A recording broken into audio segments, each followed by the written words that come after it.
being recorded. Welcome, everybody, to the March 28th meeting of the Eastham Board of Health.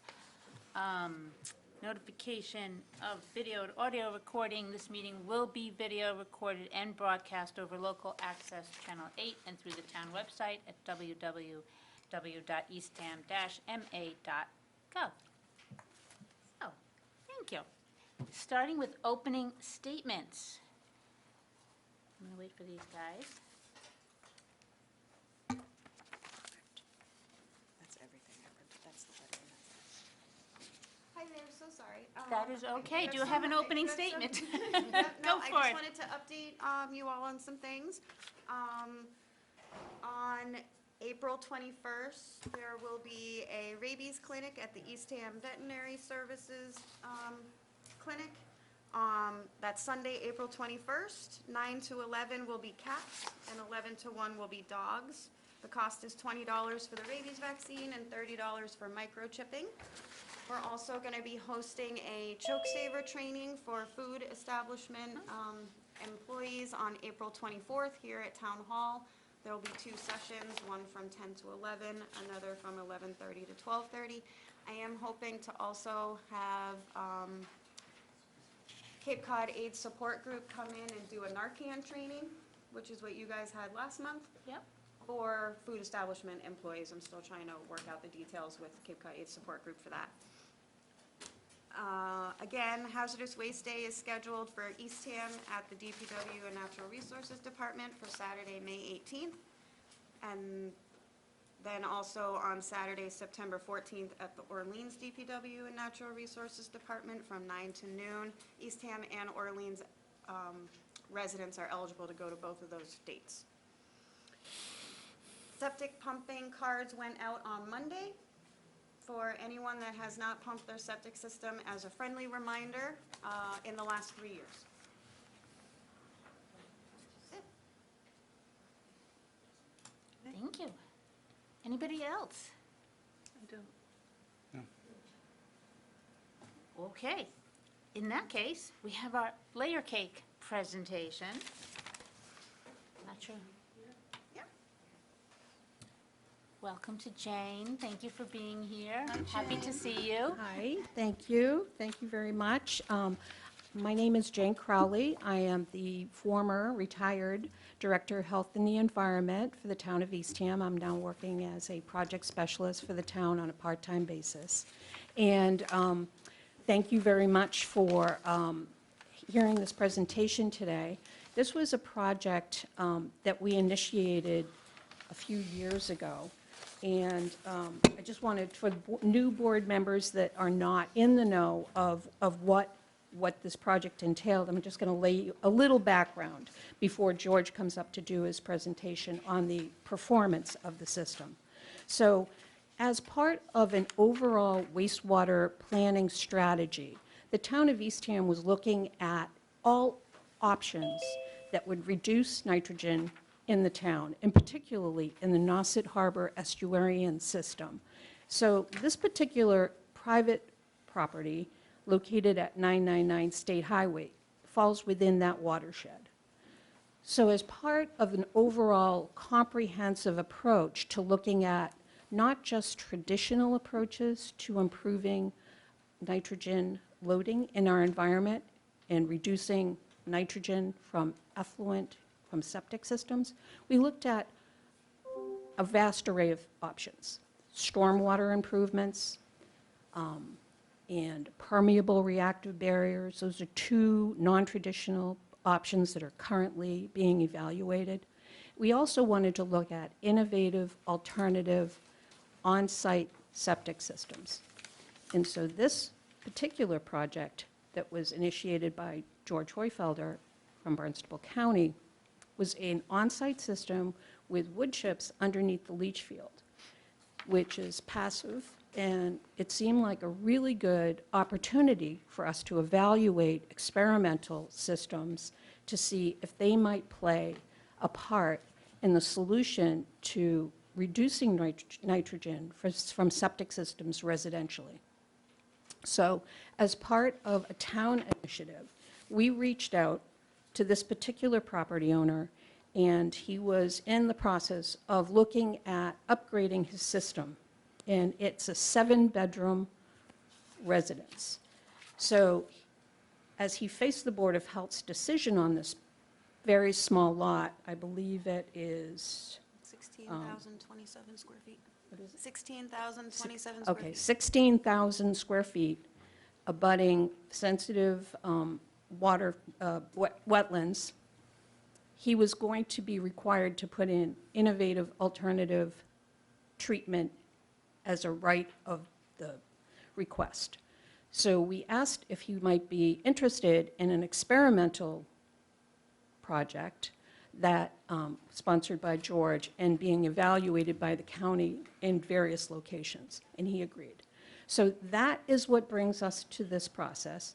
The town, actually, I submitted the request to the Massachusetts Department of Environmental Protection to get permission to evaluate the system in the town, was granted that, and Mr. Dobbins was a willing party. So I just wanted to lay that background, and so that occurred. We actually did the installation in 2020, right in the beginning of COVID. Right? Is that not right? Just before COVID hit. And so since that time, we've been monitoring. The county, George, has been coming up, evaluating the effluent, and he is going to give you the news on the performance and the overall project. And so that is the background, and I'm going to let George do his presentation and show you all the data, and we can have a discussion at the end on where we go from here. Thank you so much. Thank you. Hey, thank you.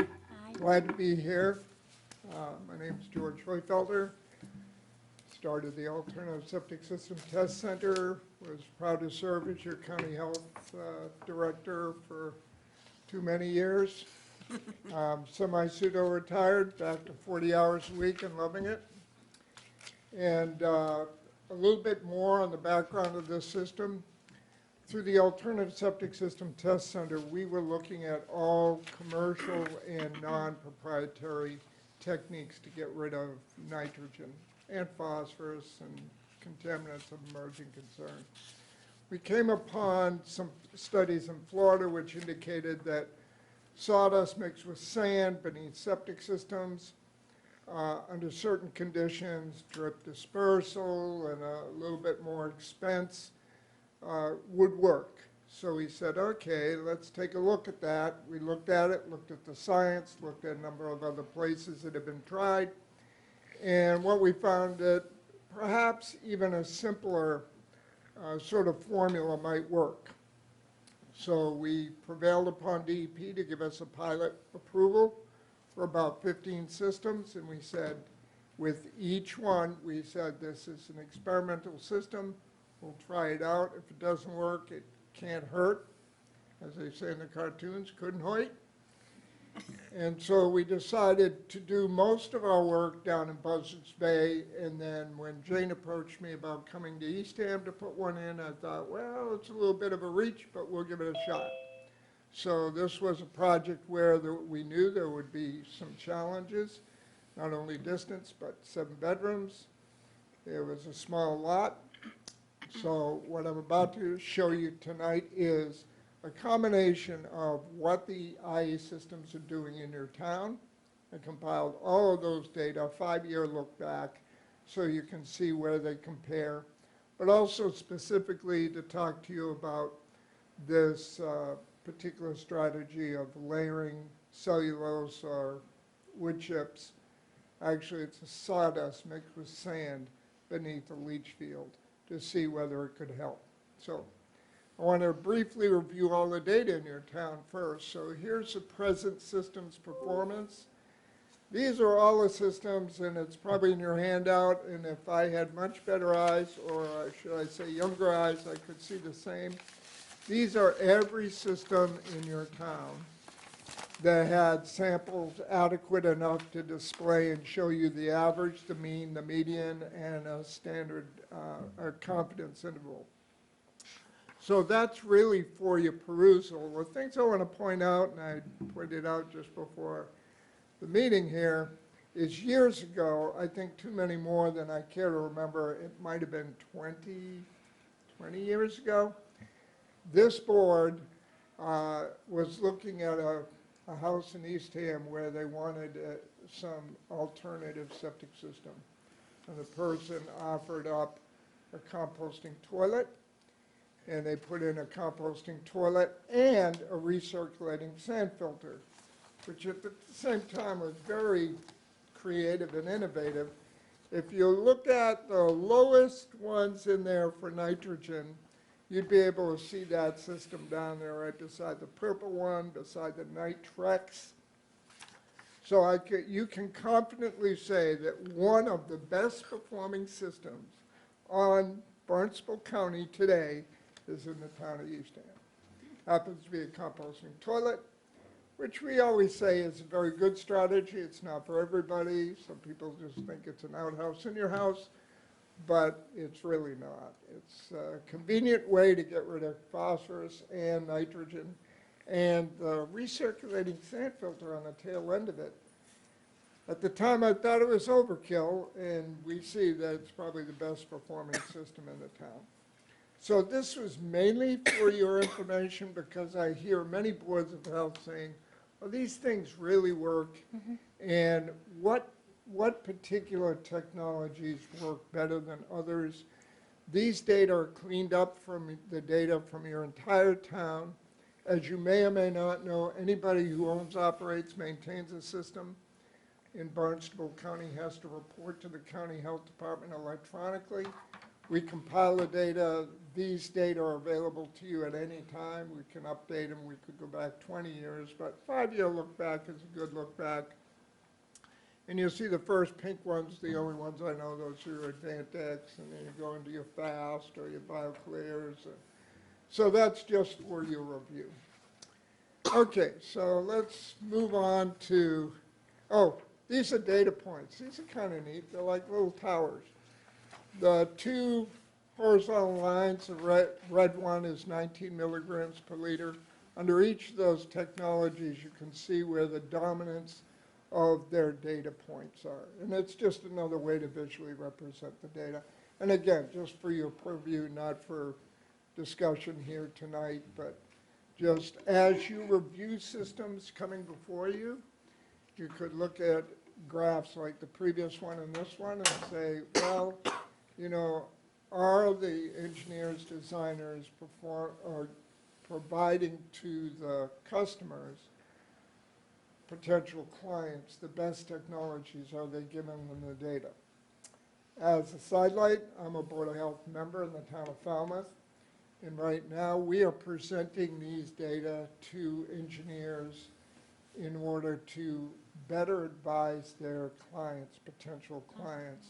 We actually are requiring them now to have a signature saying that they've reviewed the various alternatives with their clients, because we find that some engineers have gotten locked into whatever's on their CAD plate, and they just move it around, not throwing any accusations out there. I'm just saying, human nature, you go with what you're familiar with, but as we all know, what you're familiar with isn't always the best.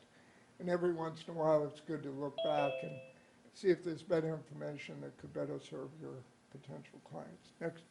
Next slide. These are all the data, just the means, medians, by technology. Again, just for your inspection and not part of the presentation really tonight, other than give you the information next.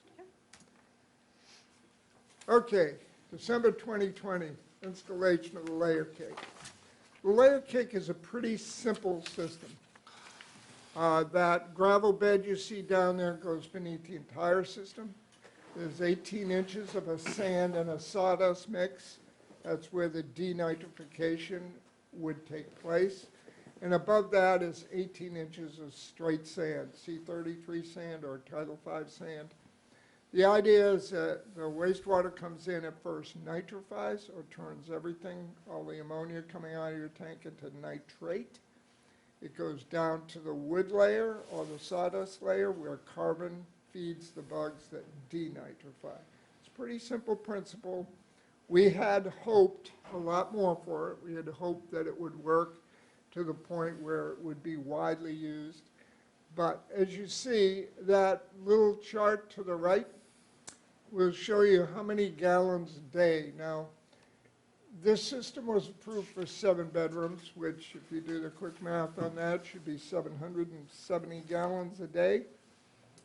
We knew we were in trouble when we saw June, July, and August flows through that system. We knew that there was a big challenge because sometimes that approached twice the daily flow, or that would be allowed into the system, or it was designed for. I shouldn't say allowed for, because 7 bedrooms, 770 gallons, that's what the code says. And it proceeds from an assumption that 1 bedroom is 2 people, 55 gallons a day, 110 per day. So we knew we had some problems right to begin with, and probably at this property every summer you're going to see the same doubling, and sometimes I think one of those even approaches close to tripling the. Yeah, July was 2,339 gallons per day. Yes, yes. It So doesn't come up on the screen, I'm sorry. in retrospect, hindsight, hindsight's as good as any side. It's just you wish you had it before you needed it. We realized that 770 gallons a day system design in a system that relies a lot on how slowly the water can percolate through that system and be exposed to the wood and the residence time in the system, that we're in trouble. And as you see, the data, although well over 50% of the removal sometimes of nitrogen, because some of the influent numbers were up in the hundreds, then when those high flows are there, they dip below 30. We realize that this system, although it does better than a Title V system, is far from the 80 to 90% removal that we had hoped for. We have 14 other of these systems around the area, mostly down in Buzzards Bay, from Westport up through Falmouth. And can I see the next slide? And pretty much we've discovered the following about these systems. The layered systems diminish in performance after a couple of years, 2 to 3 years, and we thought, wow, how could the carbon, because if you looked at just stoichiometry, just how much carbon would it take to take away this much nitrate, we're way above what you would need, even under those higher flows. So we dissected one of our systems, that system you see the little device there for, that was not working. It was removing about 50% of nitrogen. By the way, a standard system removes 20 to 30% nitrogen. These will still remove about 50%. And what we found that it wasn't that the wood was composting or was being used up. It's as the system ages, the wood shrinks and lets more air into that denitrifying layer. And the one thing you need for denitrification is to shut the air off. In fact, that's the whole idea. It's like a sponge down there. Water will pass through it, but you have to keep it wet all the time. When the wood shrinks and the sand pores open up, more oxygen can get down there, and that stops denitrification to at least the point. So the diminished performance isn't one due to, as most people had thought, oh, you're going to run out of wood chips. You don't. You can dig that system up and see the real dark, rich wood is still there, but there's so much oxygen in the system it can't denitrify. So it needs to stay saturated to work. So where do we go for now? There are 15 systems out there with people who now have a piloting system in their backyard. Everybody was made aware of this before we started. What do you do with them? And I think your board might have before you something that indicates the board's support for taking this off of the pilot list and allowing it to be used as a standard system, because it actually has all the standard components to it.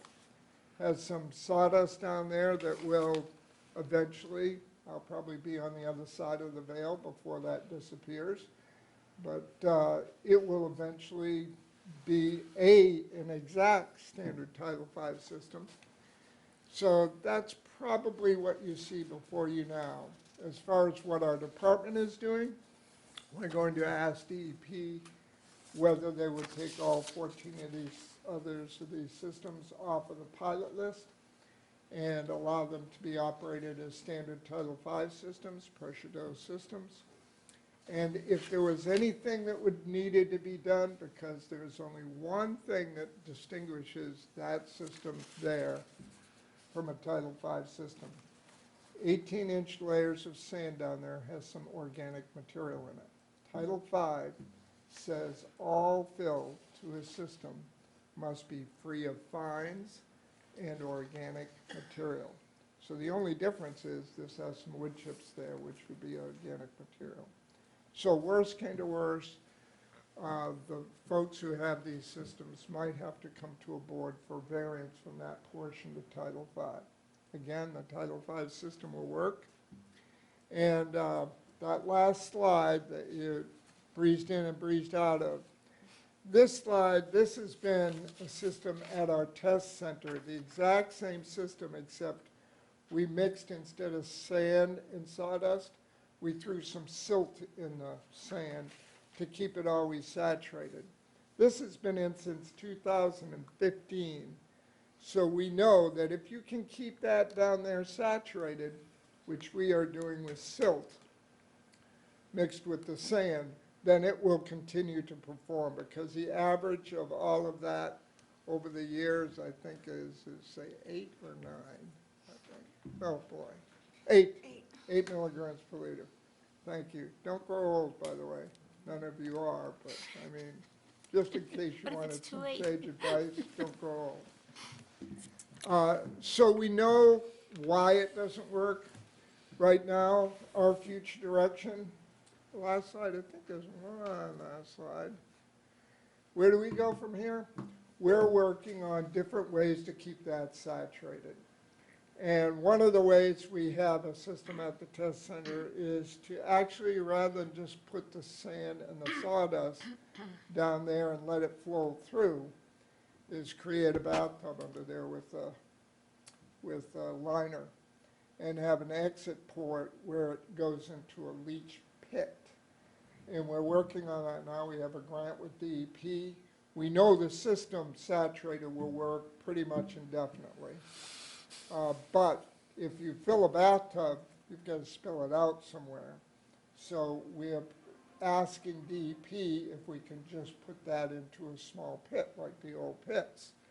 And their question back to us is, how do we know that will be good? So we're looking at both viruses, contaminants of emerging concern, and of course the nutrients are already gone.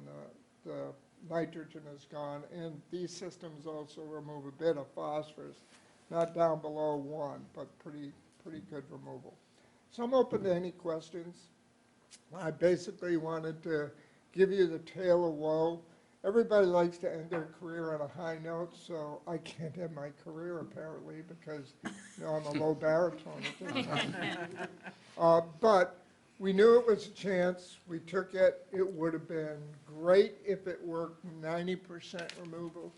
We're still working toward a non-proprietary, that is, so somebody doesn't have to go to a vendor and pay whatever $1,000 for it, but it can be simply engineered by somebody who knows what they're doing and put it in.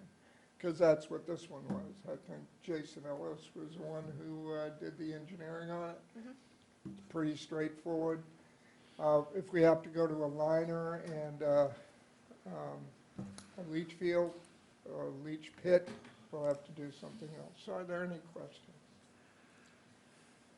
All right, I'll start. How about that? And then open it up.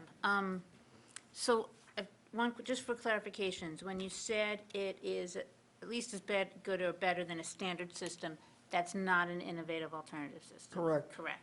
So how does it relate to an innovative alternative system that, It does not anymore as much relate to that. okay, It does remove more nitrogen than a standard system. If that was all sand, 36 inches of sand, that would remove somewhere between 20 and 30% of the nitrogen. There must be some more anoxic areas down there because it removes about 50% of the nitrogen. Still, even if it's not totally saturated. What we had hoped and what some of the initial numbers out of the box look like was 80 to 90%. right? So the big question is it worth it for that to proceed forward to go through a full approval process with DEP for only 50% removal? There are a number of systems out there. You saw them all on that first graph Yeah. that I showed you that can get 50% removal. We had hoped for more, hoped that it would be non-proprietary. It would have been a huge cost savings. And we still may find a non-proprietary system because again, I can't end my career on a low note. All right. And this is, I mean, I'll just show my ignorance. There's no way of like adding more material down at the bottom once it's constructed. Once it's constructed, that would be pretty difficult No, to now make that anaerobic down there. The one thing that we did have that helped was that layer of stone. Because a layer of pea stone, this is very counterintuitive. You'll have to try this in a clear glass sometime. But if you have a layer of sand and then you have a layer of pea stone, the water will run down that sand until it hits the pea stone. And you'd think, heck, big cave, climb through it. No, it'll hang up on it. And it will create a little layer of water right on top of that pea stone, a little layer of saturation. That shuts air off from the bottom, but not from the sides. I mean, we could have put something around the entire side, but even that, I think, we have pretty sandy, pervious soils here. And if you looked at this site, there was pretty much no top cover that wasn't really sandy soil. So a lot of air is getting to that system. So quick answer to your question, we haven't found a way to do it. We are working on some things, but we haven't found it yet. well, what about going forward with the design that would be, that you were talking about because this is hugely, like you said, the cost of this is nothing compared to what these, the IA systems It would be a cost. standard leach field Sorry? cost, pretty much. I mean, it would be, it's relatively, there's a lot of cost savings. Yes. So people could do it. And where does that, so anyway, where does that leave us with the properties that had this, and now they're just back to being like regular, a Title V, but they don't have the area of Right. property? Where does that leave us and the owners of the property? Those properties, first of all, this is the only one in Eastham. The 14 are up the other way, and we're taking care of those folks. But as far as the Board of Health, how does the Board of Health decide where to go? If they need to have denitrification in their town, where do they go? Well, there are a number of proprietary systems. They're expensive, and you weigh the expense of that against your need to do it. For instance, in Falmouth, we have 14 watersheds. Every one of them has to remove 80 to 90%, some 100% of the nitrogen. As a Board of Health member, what we're doing is I'm getting all the information out for cost to run them, everything about all of the alternative septic systems, because DEP's breathing down our neck to get some strategy to how to do their watersheds. All I can do as Board of Health member, all you do as Board of Health members, is help your citizenry in the decision-making process. You can lead the horse to water, can't make them drink. We just want to lead them to the right water. We want to point out, for instance, how much does it cost to run a system for, they range anywhere from 1.5 kilowatt hours a day to 6 kilowatt hours a day. So we tell them, here are the data from all of the systems, how much it costs to run them. Here's the data from all of the systems, how much they cost capital. You figure out by your designers and your installers how much they need to cost, because that's totally regional. But whatever you can give your citizenry is what you should be giving them. That's why I gave you that information, because you can use that as somebody comes in and says, hey, I want to put in this system here, it's going to cost me all this money. Your engineers should be saying, okay, here are all of your other options. I got to tell you, I don't believe there are a number of engineers who, once they settle on a technology, that's what they do each time. And I always encourage a homeowner, look, many options. And look, we're all tired of, you know, you go home at the end of the day and now you've got to decide. There's 6 technologies out there. Which one do I get? I'm dying here. You want to see, okay, how much do they cost? How much will it cost to run? What are the average maintenance costs? How complex are they? And you know, we have places in our town, I'm sure you have them in your town, where some people don't care what they cost. They care more what they look like.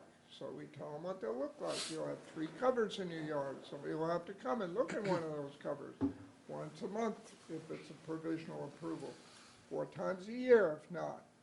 You know, so you have to give them the most information possible. That's all you can do. You know, you can feel for them. I have a lot of empathy for somebody who has to put in one of these systems. I really do. But, you know, if it's what we need for the environment, for years we've been just dumping this stuff in a hole and hoping it goes away. Can't do it anymore. There's just too many holes and too many people dumping in them. Elena? Now, you said that the first one, I think, was 2015. Yes.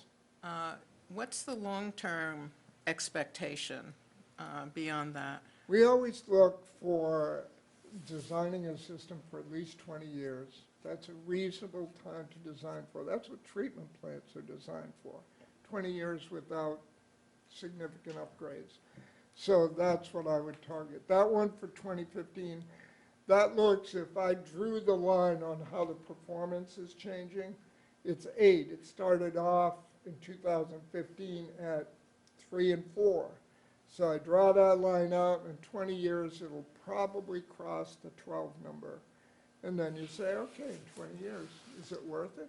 That system that you saw the graph of, that's a very shallow system. Somebody with a light backhoe could replace that leach field in 2 afternoons. So we look at everything, the sustainability of it, the cost of it. Is the technology going to change? So you're And I will- expecting a geometric progression, not an exponential. Correct. Well, I look at it, and in that case, it's pretty linear. If you drew through all that jagged data points, like the Dow Jones Industrial Average, it looks like. If you drew that line and said, okay, give me a straight line through it, it'd tack out in about 20 years.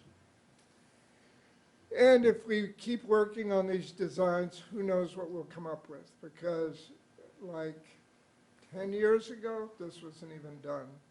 And then we're looking at all the different parts of the country that are playing with them. Florida is that lined design that I talked about. They're putting in hundreds of them.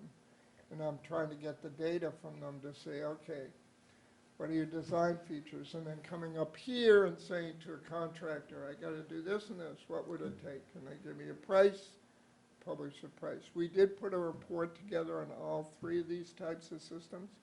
I could get it to you. Could leave it by your bedside. It's better than Sominex.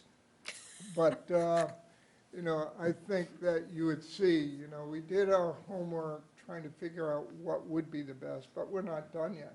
I mean, we got to keep going, because this is a huge problem, and it's not going to go away, because there's not, now you're thinking about PFAS, you're thinking about all of the contaminants we're dumping into the water. We've got to get on top of it. So can I ask, what, so the one that we have on this property in Eastham? Yes. Can you just speak specifically about, so that is going, is that considered to be a success? Or what, I don't know, I'm not exactly sure where we're considering Okay, this. I'd have to be honest to say, from the expectation I had, no, it's not a success. Is it a failure, darn poor guy, take it up? No, by far not that. This, in retrospect, because you can only look at it in retrospect, where the use of that house, that particular facility, goes under huge seasonal differences. I mean, you're up twice and 3 times your design capacity. That would probably, if I knew that beforehand, I would say probably not the best place to put it. Because all passive technologies, which this is passive, means you don't have a bell or whistle, you don't have a huge pump, you're not burning electricity at 6 kilowatt hours a day. All passive systems need residence time. You know, the wastewater in the media. You're putting 770 gallons, for 770 gallons over the, that is a column of water, excuse me, I have a little tremor, but it's about that big a day, 770 gallons. The flows we saw were more like a column of water this big per day. So you're pushing that water column through, and it's got to go somewhere, and gravity calls it. It always works. I always tell my grandkids before they jump off something, gravity will always work. It pushes it down, and that water goes through so fast, it needs the time of exposure to the media that's treating it, because all passive systems are biological, and they all take time. If I drop one pizza on that thing on your table and said dinner's here, you'd eat it in no time. If I brought in 50 pizzas, you wouldn't be able to finish them quick. It would be hustle them out the door. It's the same with treatment in the wastewater system. Sorry for that analogy. I always end up doing that and ruining people's pizzas and layer cakes and everything else. But what happens is it's going by so fast it can't get treated. Now, it's getting treated pretty well, certainly better than a Title V system, but not to what we expected. So in answer to your question, is it a failure? No. Is it a disappointment? Absolutely. We're going to leave, it's just going to keep on going there at that property. I mean, they're not required to do any other remediation. They weren't required in the first place, I don't believe. Well, that's part of why we're here today. Because it was a pilot, right? Yeah. Right, so Yeah. if, just to kind of retrace our steps here. So as this property owner came forward, he has an environmentally sensitive lot with a large flow, we had no idea the flow that actually occurred until we started the monitoring. But the board approved this system under piloting approval. So now we kind of have a regulatory quagmire we're in. And so, number one, like George, I wanted this to be a success and really thought this had such potential. And it, I mean, wouldn't that be great if a passive system would take care of part of our watershed that would be at a very distant location from any wastewater treatment facility that we might install. So I think it was a worthy experiment, and as George said, it certainly does not perform worse than a Title V system. There's still some reduction, and we, Health Agent and Board of Health, always knew that was a part of the evaluation. And certainly, this was a little bit outside of the wheelhouse of the typical system George was looking for. And I think I convinced him that it was, Cajoled, I think, would be yes, the word. worthy of evaluation because it's basically an apartment situation. So here we are. It doesn't perform worse than Title V.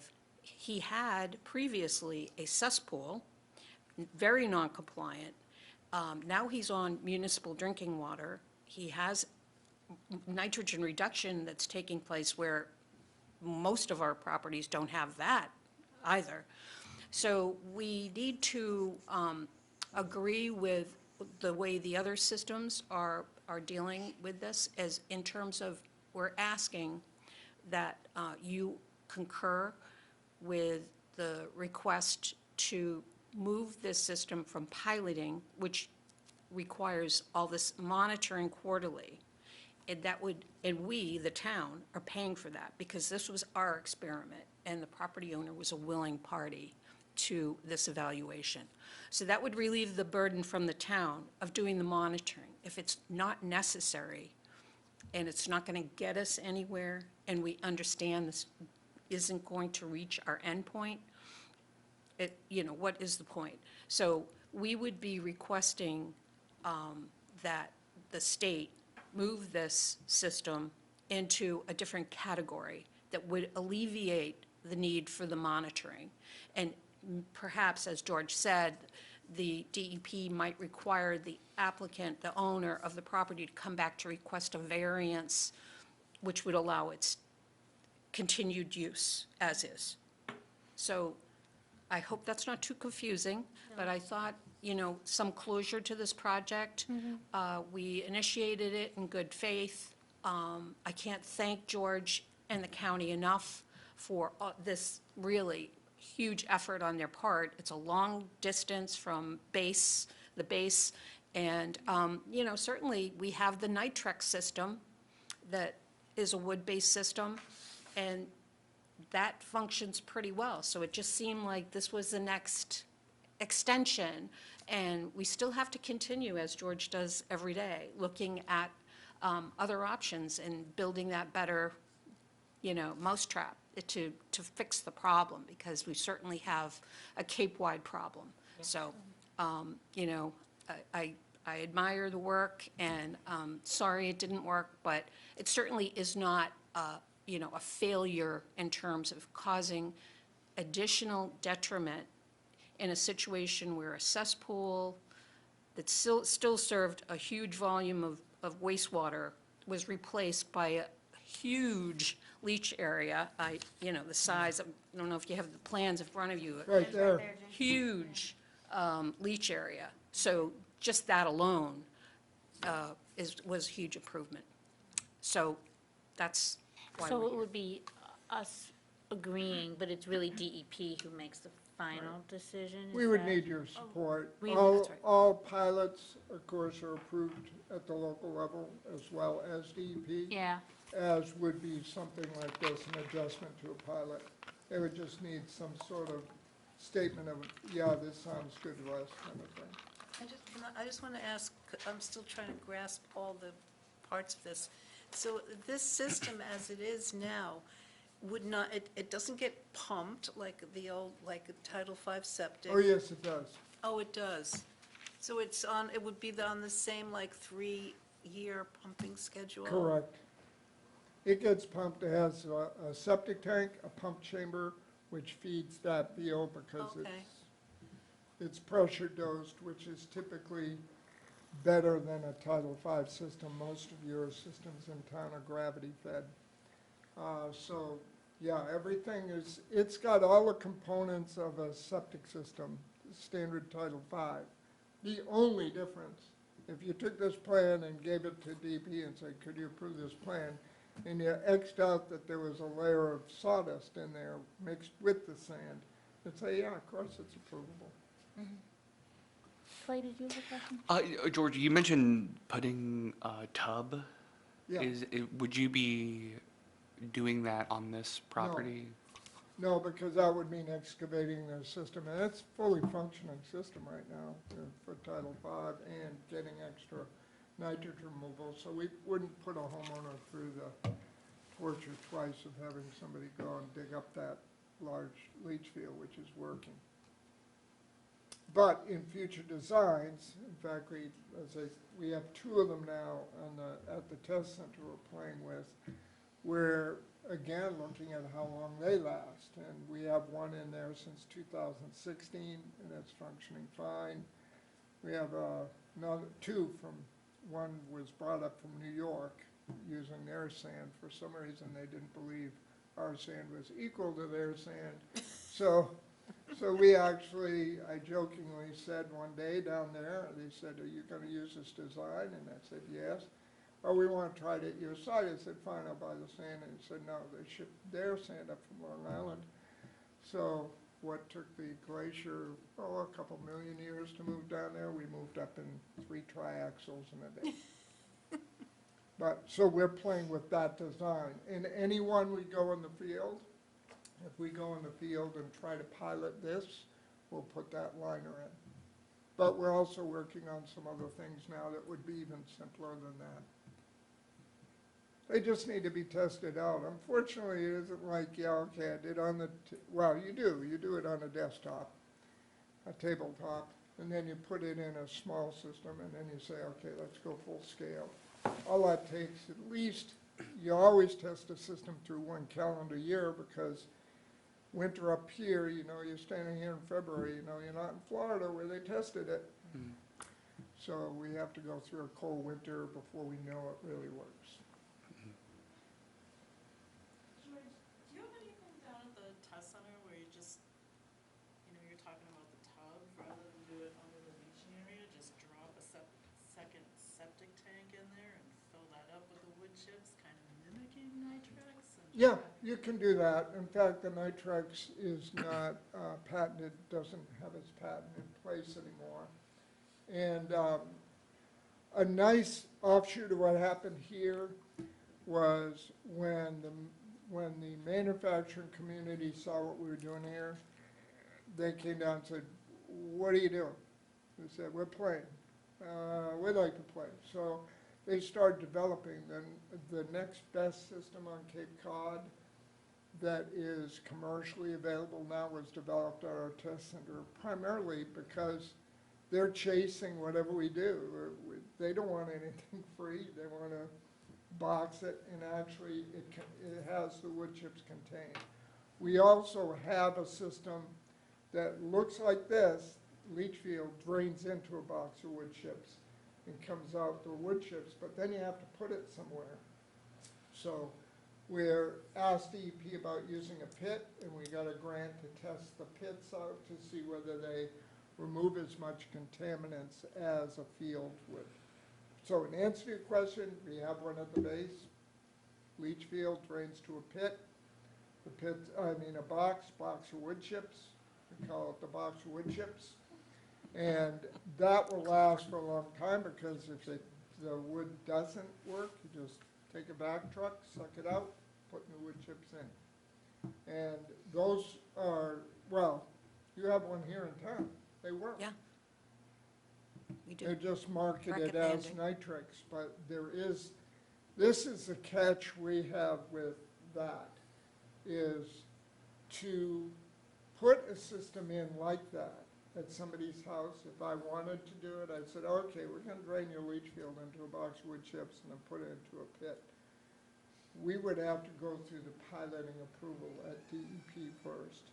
Even though that's just like a Nitrex, we would have to go through that approval, because we can't ride that coattail. We say, no, this is not quite a Nitrex, even if it's the same box of wood chips, same size, same whatever. So, yeah, we're playing with boxes of wood chips there too. Your tax dollar at work. Actually, it's grant money at work. You're all invited, by the way, to the test center. Anytime you'd like to go down there, it's, Poop Central. You can see anything you want down there. We're even, we're engaging in a project now with urine diversion toilets, where we collect urine separated from waste. You might have heard about that on NPR. And we're trying to figure out ways to recover the nutrients out of that, because 70% of the nitrogen and close to 80% of the phosphorus we put in our groundwater comes from that magic yellow liquid emanating from our body every day. Or Okay. every other day if you Yeah. can hold it. Maybe we'll have a field trip. It's That would be great, nice. great opportunity, really. I love George does a that. great job of explaining how all the systems work. It's really, what could be more exciting than wastewater? Oh, yeah, it's exciting. It You'll is. be It's talking about incredibly this at important, dinner though. tonight. So you need a motion then to remove this particular site from pilot status, is that correct? I guess I guess I would, and I George, believe correct you would me. need a motion Go ahead, to, Susan. to support it. And then the letter would come forward, perhaps I could draft something, and then, And moving it into general use approval, no, correct? just to remove Remove that it out from of the pilot and allow the resumption of the system use as a normal Title V system. And they may come back and say, okay, we'll do that, but the person has to go through a variance for that organic material in bill. With the variances that were Yeah, with the previously variances requested. Yeah. That are already existing, right. Yeah. Does that make sense? I was wondering just one more thing. Francie, you mentioned it's savings going into this. For people who are building houses and putting in septics, does the town ever support these IA systems? Or is the cost up to the builder? That's something. It's a very interesting question, because some towns who are forced to do watershed plans are looking at subsidizing certain houses to be installees. There's also zero-interest loans for people through the county to install them, and that's through the Aqua Fund. But for the most part, the homeowner bears the cost. And when you think about it, I mean, okay, just give me 1 minute of up on the soapbox thing. Anybody on Cape Cod, 70% plus will never be served by a sewer. They just never will be. The only time they're gonna be served by a sewer, if they go to the mall and take a poop or something, yeah, they're gonna be served by the sewer. The sewers in all of the towns are subsidized very heavily by the tax base and also by betterments, but they get a subsidy. It is, in my mind, totally my opinion, not that of Barnstable County, not that of anybody but George Hoyfelder standing before you. I think it's a social inequity to allow a large piece of infrastructure to serve 30% of the folks on Cape Cod to be subsidized without some consideration of subsidy to those who you will go home in your backyard and hope that thing doesn't flow to the top of the ground, because you will have to take care of that. When somebody goes home on the sewer and that sewer plant breaks down, they're gonna just lean back and say, well, something will happen here and I don't have to do anything about it. So really, when you think about it, Eastham will probably not have a sewer, but I think it is really a social inequity issue when you start thinking about large municipal sewer subsidy versus what the homeowner has to do. There are becoming some really good tax credits and tax deductions, but mostly credits, that should you have to repair a failed system, I think it was $6,000, I think it's way more now. You get a credit on your tax over 4 years, so $1,500 right off your tax bill. State right there. tax. State tax, yes. But, you know, it's really an equity issue. Okay, I'm down off my soapbox, you can see. Well, no, I really just want sort to add one thing, because during your, during this presentation, I'm actually thinking of, another thing that we have on our agenda is to, dealing with how many cesspools are left in the town, and the people who have them probably are more in the, people who couldn't afford to replace them. Yes. And, I was actually thinking on the way today, like, if there were any kind of grant funds, that we could possibly discuss applying for to help people convert from cesspools, and maybe this kind of technology would be useful and appropriate. There are a number of programs now at the county for subsidizing and forgiving loans for people who use IA systems. Brian Baumgartel, who's now the director of the wastewater division. I know when I was director of the county health, we started the loan program, septic loan program. That's been expanded to include and enhanced in areas where people are required to do IA systems. So you probably should have Brian come and give you an overview of the Aqua Fund and how it might be applied in your town to the benefit of your citizenry. And since it's on TV, I mean, it's better than looking at this guy. stitches, no. Who is he, George? Brian Baumgartel. He's the director of the wastewater division. Sean O'Brien is the director of the department. Okay. Thank And you. it's the Aqua Fund. Thank you very much for having me. I'd like to see fellow board members to see how other boards operate. It's kind of neat. Yeah. I have a daughter who has a birthday, so I'm going to shoot back to Falmouth, so please excuse me when I don't stay for all of your hearings. Oh, If I Yeah. could, Yep. Hope, Hillary is online here and she has her hand up. oh, I'm sorry, Hillary, I missed the hand. I'm Thank you. sorry. I'm at home. I'm not feeling so well, but I had a couple of quick questions, George. Sure. Did you have any situations on properties, I guess up Cape or down Cape, where they were on environmentally sensitive lots where IA would be required, and they installed this layer cake system, and now we know the true functionality of the system? I guess I'm wondering, moving forward, we had an applicant who willingly installed this layer cake, but it's now not functioning as expected on an environmentally sensitive lot. So I'm wondering, did the folks on the Upper Cape have these individuals then go forward and install another type of IA? No, Or great- did they great allow them question. to? I made sure when we put this particular experimental system, this was probably, this one here was closest to that situation you described, but not in it. All of the other systems were not required to do anything on their lot, and they did it voluntarily. So that was one of the things that I sort of wanted to make sure, because even though DEP has never required any piloting system to be not used and replaced with a approved system in an area, even though they've not done that, I wasn't sure whether they ever would, so I made sure any place we put this experimental system did not require by their Board of Health an IA system. And that was the understanding at the time of the hearing on November 21st, 2019. Thank you. Second question? I believe it does. Tallahassee.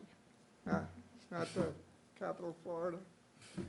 Missed that on the exam when I was a kid, just keep it in my head. Sorry. Anything else? Thank you so much. No, thank you Thank very you. much. No, this was hugely Thank you. helpful, so, Thank you for all your work. yeah, and just not only the layer cake, but all the other information that we can use going forward, so, thank you. Somebody want to give Jane and George a motion? Oh, yes, so should we make a motion to remove this, it's Shouldn't recommend. the address of this motion property? to recommend that the, is it 999 State Highway? Support to, A motion to support, if you allow, a motion to support resumption of use of the system under general. Under general use just as rather a than general pilot. system, Yep. and to remove it from the piloting. Did you get that, Susan? All right, I'll second. all right, thank you. Who did that? Elena? All right, all in favor? Aye. Nobody's opposed then? Okay, so it's, we're Okay, supporting thank it you very much. in the future. you. But thank you, that was hugely helpful. Thank you so much.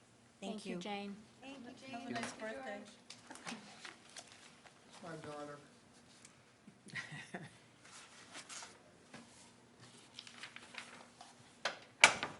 Okay, so I do have a question related to the cesspools. It's in our This was in the packet. materials, it's in our packet, but it's not on the agenda. Right, Yep, it was Um, just for your information, and if we wanted to. Do you want to put it discuss under other business and yes. adjust it then? Okay, I just want to make sure we don't miss it, because I agree that's important. Okay, so the first item then is a violation of Eastham Board of Health regulations at, where's the address? 10 Fallon Road? or Yes, 9? Fallon 9 Road. Fallon Road. Yes. 9 Fallon Road. Yes, is there anybody here? If you'd like to come on up and introduce yourself and let us know where things stand. There were multiple items that needed to be addressed in terms of compliance with Board of Health regulations. Hello, Hi. my name is Doreen Mayer, and I own the home at 9 Fallon Road. I built my home, very proud of it, very grateful for it. And the citation, the list that was made, they've all been satisfied to date. So I will be scheduling a follow-up inspection with Ms. Mayer to confirm that the corrections have been made. Okay. The tenant in question is no longer in residence, and a rental certificate with the required water quality analysis was submitted to the health department. At the time of my write-up, that wasn't able to be submitted because we require the water test results be with the form and Yep. the fee. There was a backup at the lab, which happens around this time of year. So now you are going to address the issue of no rental certificate for 2024 on file, which is what the violation is right now before you. Okay, so that's the only one. So Correct. then, do you intend to submit a rental certificate? That has Once- been submitted. It has been submitted? Yes. Okay, so everything is pending your My ability to go follow-up back out and take a actions. look at things? If I may. Yes. There was a person staying with us, and when it was evident that he was not going to leave, we started an eviction process. And the day that he was served his 30-day notice to quit, that is when he called Susan's office and made complaints that were not found to be true. But this citation was the result of that call. So in good faith, when, she said, no rental certificate, I'm like, okay, well, let's just do this. So I'm doing that in good faith. I never intended our home to be a rental property. It's not listed anywhere, it's not marketed anywhere. It's space in our home, and we take people in to help them out to get on their feet, and they move on. This particular gentleman wanted to stay, and it wasn't working out. Okay. Okay, no, understood, and from what I'm hearing, everything's been addressed anyway, and everything should hopefully be fine, once Susan gets a chance to go back out there, so, We will be in touch. yeah, so I guess I would say thank you for addressing that, and thank you for coming today. And if there's nothing for us to address, then we'll just leave it in Susan's capable hands to, when she has a chance to go back out and make sure everything's up to code. Okay. You okay? It Ask was very questions- And do you have sad. questions? So you do have the issue of the violation. There was a rental occurring Without a rental without a certificate. certificate. So you need to Decide make a whether we- motion if you're going to uphold your regulation Okay. and the fine or whatever. Got it. May I just, can you just clarify? I mean, you said you weren't renting it, but somebody was living there, but you, which was not you. You weren't living there. Not a member of our family, no. We have finished space in our basement. The house is all under the same utility bills. There's no separate, there's no rental place, unit to speak of. Again, I'm grateful for my home, and I am of the belief that when you have something, okay, I'm Christian, and if God gives us and provides for us, then we are to share it with those who need it. And this was not the first gentleman that we helped, so, Do I mean, these if you're people gonna, pay rent? No. Or, no, they're just individuals who are staying with you? which surprised me in conversations with Susan. Now, our son, who works full-time, he pays us rent. So I mean, where do you draw the line for a rental certificate kind of thing? That's a good question. So I guess this wasn't like literally a rental situation? Well, I just want to clarify, you weren't getting a rent from your tenant. No. So it was, it does that, then is it then a tenant? Or is it just a That's- person staying in your home? Hmm? It's a guest. A guest, yeah. So in that case, like, I would make a motion that we, where you're going, when you get all the document, you have the documents, are you going to do an inspection, or you did it already? I'm going to be doing another one. So pending the inspection, I guess we could release, I don't know how to say this. Do you intend to rent from further? I have a No, question. no, we don't rent. I can't promise that I'm not going to help more people if somebody needs help. But you're not going to And I rent get it it. for an income purpose. But Elena, please ask your question.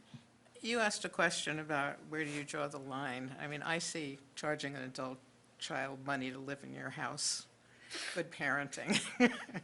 But I don't know what the criteria are for defining something as rental. And if there is any distinction between your family Yeah, this paying was not something. a family member that was living in a Right, finished right. space in the basement. This was a tenancy Mhm. that was being occupied by a non-relative in a space that was, at the time of my inspection, deemed to have some corrections needed. Right. So, And the, Do you And they wanna weren't point- giving her money for that, so that seems to be, the challenge to us, and this is a balance, is that as a Board of Health, we want to make sure that places that people are staying are safe. correct. And they Definitely. have appropriate egress and all of that stuff. So that's just a general statement, that's our responsibility.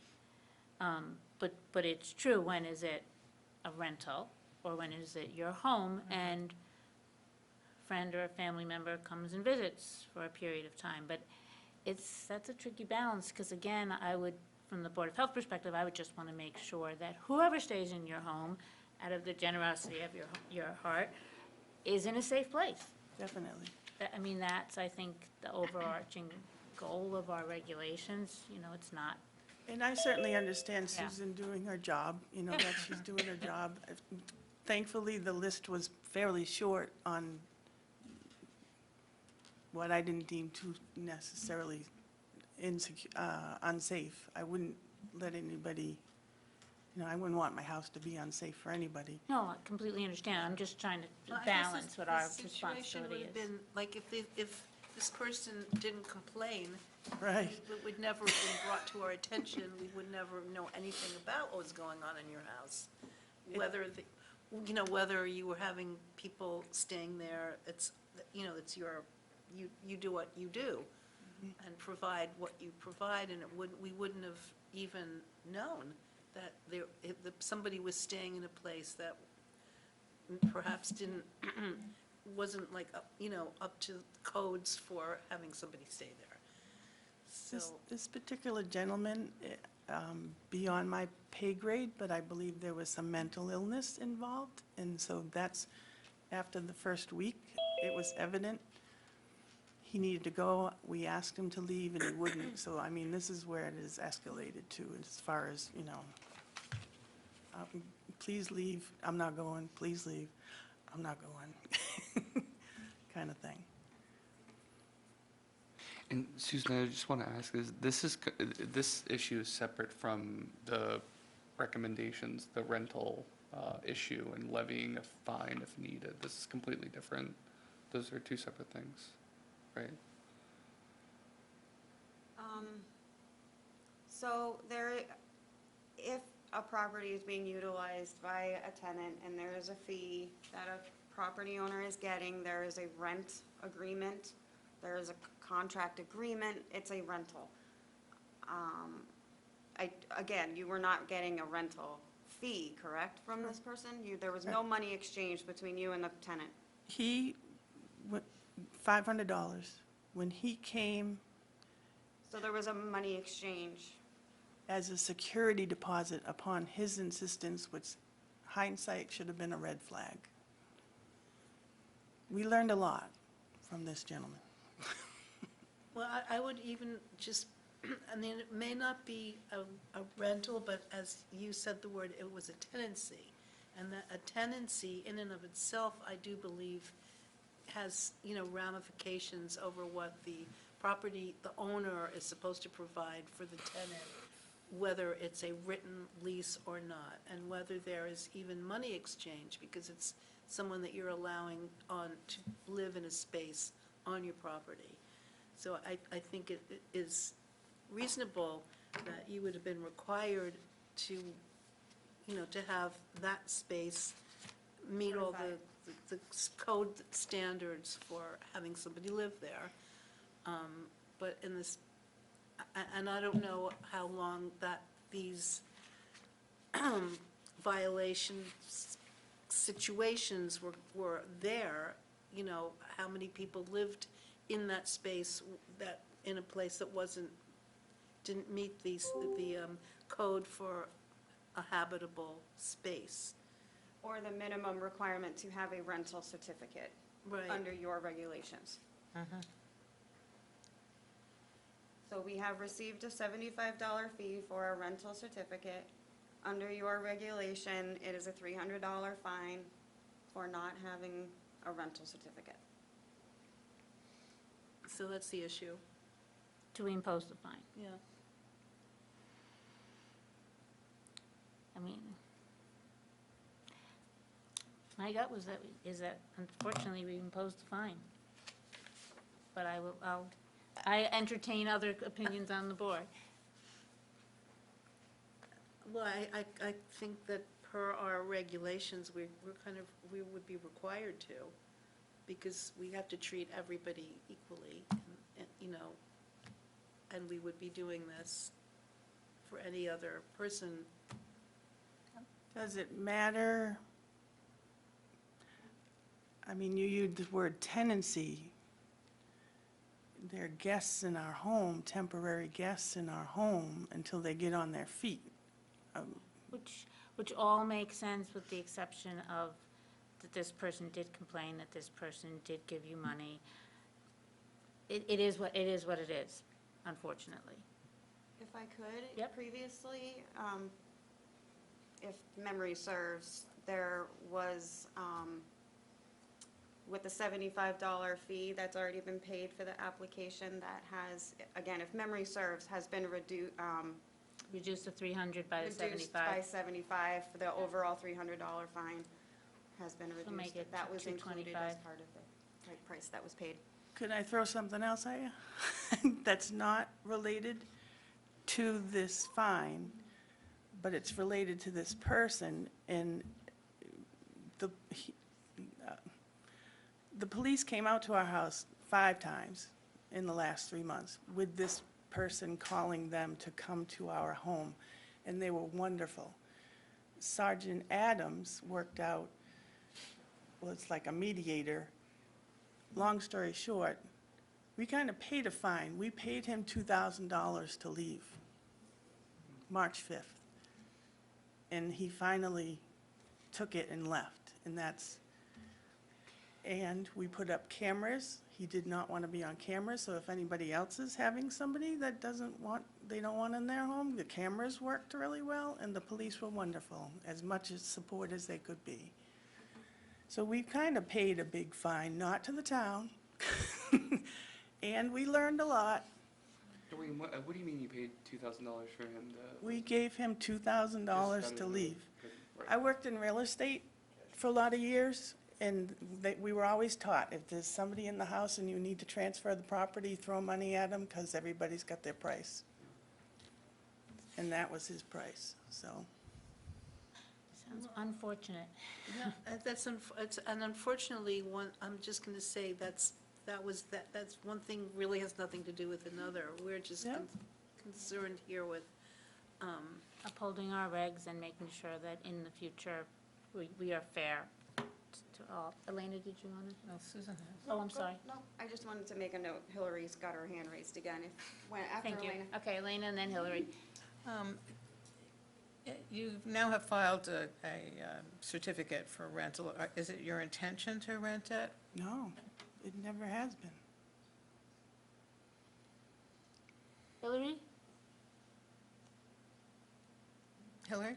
Hillary, go ahead. Just a couple, yep, can you hear me? Just a couple things. Susan and I had numerous dealings with the occupant as well, over the course of several weeks. And so his complaints were legit under the sanitary code. And so the sanitary code is also clear that an occupant is an occupant. And we don't really differentiate, is it a rental, is it not a rental? If it's an occupant, then they're subject to the code. So I just want to put that out there for consideration. Thank you. Thank you. I think that's Yeah. what I was trying to say with the idea of a tenancy, which is kind of a general term. Right. May I ask Hillary? Who's Hillary? Hillary is the health. She's a health and agent. Environment director. She works in the health department with us. Oh, okay. Yeah. She's the director. Oh. Okay. So I'm just I curious. think we should make a motion. I make a motion that, that we levy the total fine of $300 for violations incurred of not having a rental certificate for this property with a tenant in it, reduced by the $75 fee that you paid for the rental certificate. So a fine of $225. Yeah, I agree, and I would second that. Favor, opposed? Aye. Aye? And I don't think there should be a fine myself, no, I don't think so. Okay, nay, okay, Aye. and aye, so. Got all that? All right, thank you for coming. Thank you, Clay. I appreciate you listening. So a letter, Ms. Mayor, will be mailed to you with the fine instructions. Thanks.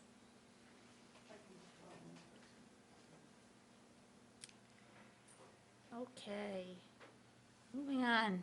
Moving on. Thank you. 150 Turnip Road, Sandra and Joseph Salona. Yes. Good afternoon. For the record, I'm Laura Schofield from Schofield Brothers, here representing the Salona family at their 150 Turnip Road property.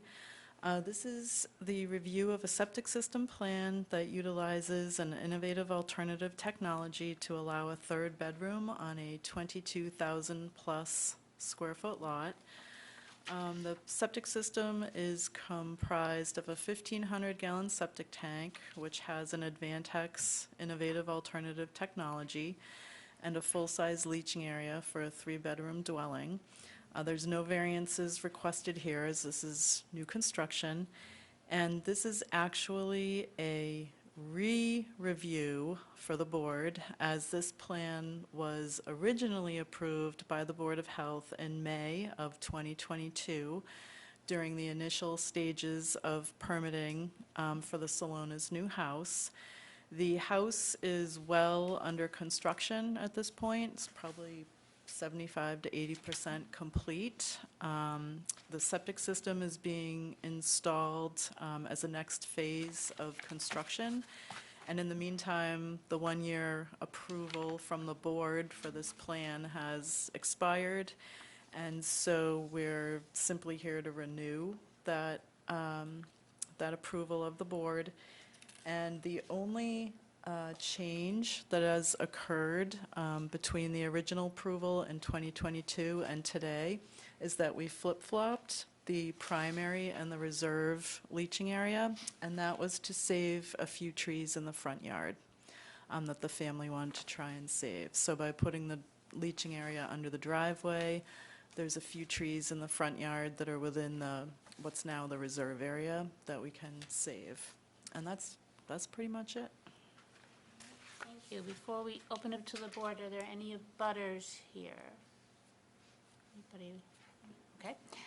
Now to the, nobody on the phone. Questions from anybody? My only question was, I was a little confused, moving to the left, does that mean like going closer to the dune, to the, There's no, there's no. there's so- no dune or anything No. like that. It's just, I'll hop up here. The original- the original plan had the leaching area right here. Where it says R on your plans. The primary Okay. leaching area. And the reserve area was underneath the driveway. But right here, there's a bunch of oak trees. So by flipping the actual leaching area to be installed underneath the driveway, Okay. we can save these trees right here. And this Save the area trees, the becomes- birds will be happy. Save the trees. Save the The trees. llamas will be especially happy, so. Well, I'll be very happy. And the birds. All right, and so, and there's, so, as you said, there's no variances Nope. by this change. Okay. We're just shifting it. I will make a motion to, finding that the plan meets maximum feasible compliance.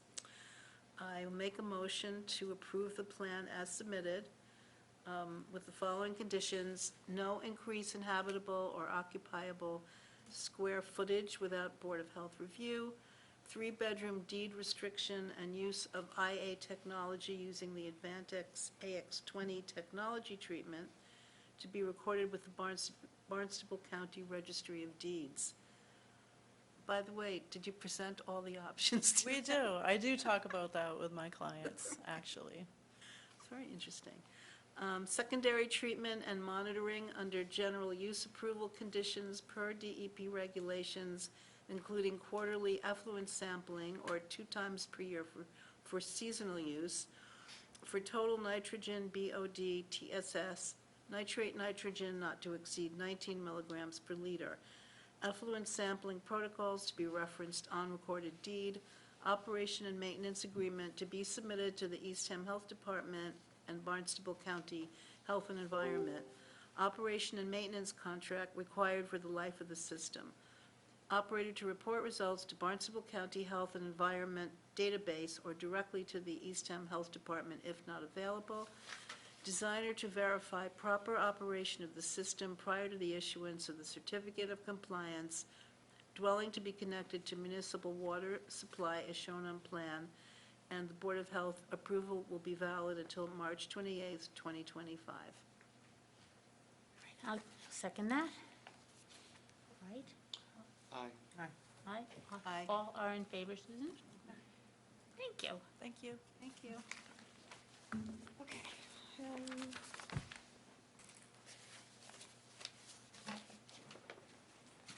You just sign both of these. You're all in the room, so I just need, no, we'll get all of you signed. Sign right there.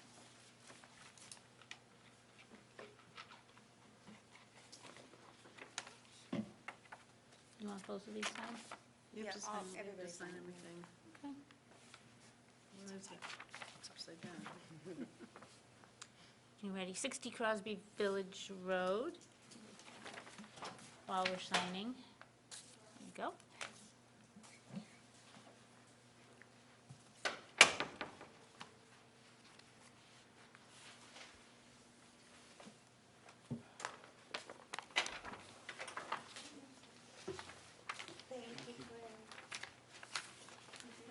Good evening. Hello. My name is Steve Nelson. I am a registered sanitarian, and I am a certified wastewater treatment plant operator. And I'm here on behalf of Brian and Suzanne Cooney, who are the owners of the property at 60 Crosby Village Road. I was approached by the Cooneys to see what we could do about a septic system inspection and possible upgrade. And the Board of Health, the board the people at the Board of Health have been great, very, very, very responsible, very, very responsive. You have some plans on this that were done in, I think, 1994, if I'm Yeah, not it's an old mistaken. code system. And it's just that the house, the dwelling has been framed, and it sat just framed with no further work for quite some time. Septic system was installed. There actually is an old certificate of compliance, but the codes have changed. And 1994 is actually quite a while ago. So, the Coonies bought the house last year. They would like to add a bedroom. They would like to be able to use the loft area over the garage and use that as an extra bedroom. So we're looking at a 5-bedroom system as opposed to the existing 4. There were some issues, as we discovered. There were some issues with the system as it was installed. And then the comment came, because of the new regulations, we need to do something with denitrification, which now we're talking an IA system. And I think if Georgia's system had been more successful, we certainly would have used that, by golly. But there are some issues. So we operate over 1,000 systems in Massachusetts. I have a good crew. I have people all over the place. And we have the JET system. It's an aerobic system. We have piloting approval. We have, at the moment, we can do up to 15. And again, I think my timing was just as bad as George's. I applied for the piloting approval in March of 2020, and the COVID thing shut everything down, and we didn't really get started installing piloting things until like late 2022. So we've got about six or seven of them. We got 7 of them in the ground, and they are performing adequately. This one has the advantage of having an existing septic tank, which we will use as a recirculation tank, and I believe it will help us with our removal of nitrogen. That being said, what we have here is an existing leach chamber system, and it was done with 10 feet of sand all around it. And the sand was a remove and replace. We went out with Susan to confirm the soils, because it had been done so long ago, and we got a less than 2 inch perk rate. We also found on that first perk test that we were right on the edge of the sand fill. So the sand fill has really never been used. Being 10 feet bigger, I was able to go to the code, which now says you need a 5-foot remove and replace around a leach field. So the leach field now, for a 5-bedroom home, fits in that sand area. So what we're proposing, and because as Susan and I discovered, the actual leach field that's in there is a little bit too low to separation to groundwater. And there was actually some creative FRMTA work, groundwater adjustment done. So what we're proposing is to remove the chambers, remove the unsuitable material, grade the sand out to put a leach field in, which will now have the required 5-foot buffer in the excavation area. It's going to be a slight mound. The area actually slopes up into the Commonwealth Edison easement. So there'll be a slight, about a 10-inch rise in grade, in elevation on the finished grade. But that's what we're looking at. And at the same time, Susan suggested that because of all the talk about phosphorus removal and the fact that we're on a freshwater pond, freshwater is affected by phosphorus. We're not in a saltwater estuary, but we are on a lot with a private well. So nitrogen removal from the jet system, which is biological, and it forced me to study up on what's out there for phosphorus removal. Now, I did work at the City of Brockton treatment plant for about 5 years, and we were removing phosphorus, and there's a number of ways to do it, but phosphorus is not as easily removed as nitrogen. Nitrogen is a pretty straightforward biological process. Phosphorus, however, there's a couple of ways to do it, and anything you try to do biologically requires 24-hour monitoring and just constant adjustment. There is a system out there being piloted by Norweco. It's called the Phosphor-Fade system. I sent a brochure, kind of an owner's manual, and I also have attached today I attached the piloting approval for that. And that uses a filter media, which it's proprietary, but in my experience, what it will be is like an aluminum sulfate, like a filter. And it will basically be an upflow filter so that as the wastewater goes through the filter, it will remove the phosphorus.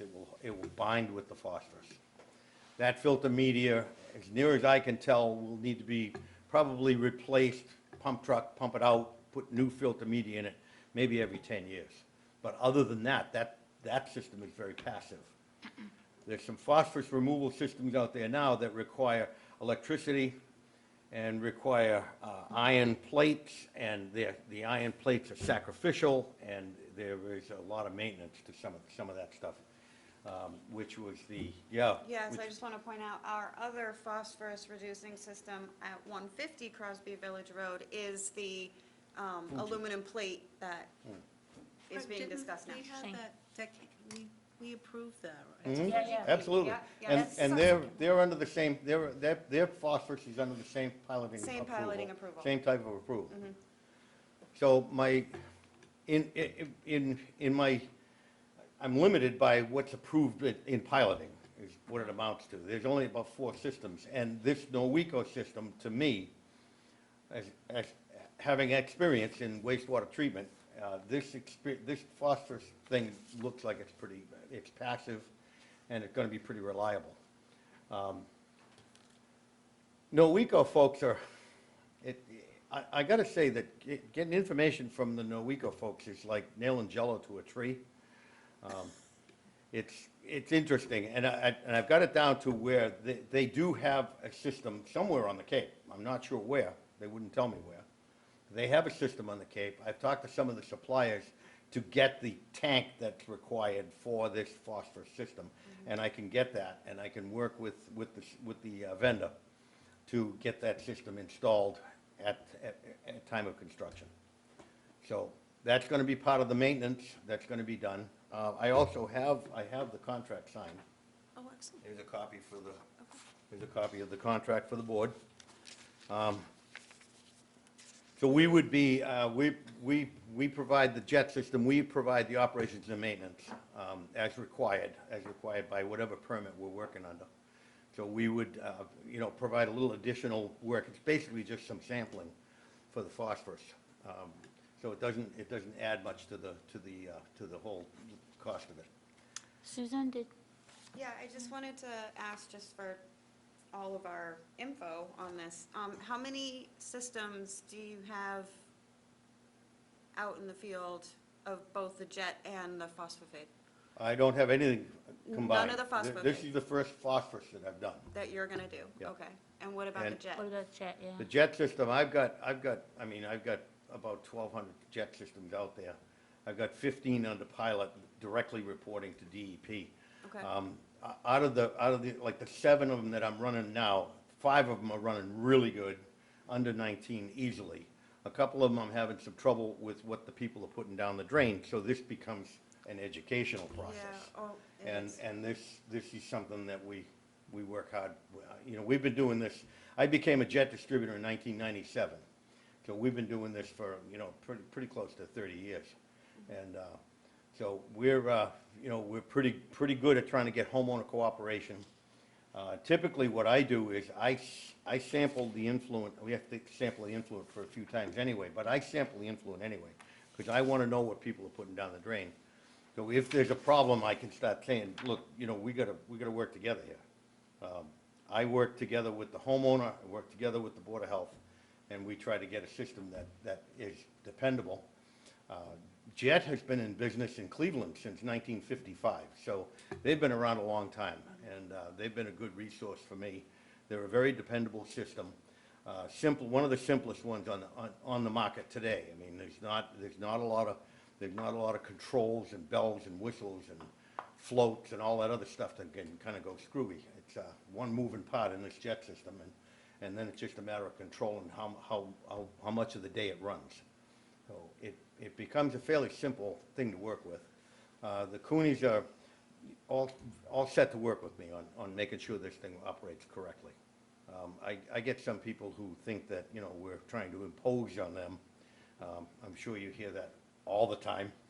I have told people that, you know, we're not making you do anything. I mean, you could always move to Maine and move to the middle of a 10-acre site and put a cesspool in it, and then nobody would care if it overflowed. But that's not the choice people are making. People want to live here on the Cape, and we want to work with you, with you and with the Coonies to make this system work. And when is the projected moving up from pilot to general use? When is? We've got to run each system for 18 months, and then we provide them with a performance evaluation. I've got a couple of them that are coming up on the performance evaluation time now, and those will go to, I believe those go to a regular routine schedule. The schedule at that point, after a year and a half, the schedule starts to back down to like twice a year, so it becomes a little less onerous. But piloting is, basically the piloting is nothing more than, I mean, we knew the jet system was removing nitrogen even before any of this stuff came up. So the piloting program, and here I am trying to convince Jet that, you know, we need to do this, we need to do nitrogen. And they finally said, well, that I could go at my expense and get the 15 pilots, and so that's what I did. So we're gonna make this work. It does have, well, let me stop. Is there anybody else here that wanted to say anything about this before we start asking questions? No? On the phone? Okay, I don't know if Hillary's still on. Hillary, you still here? I can't tell. Maybe not. Okay.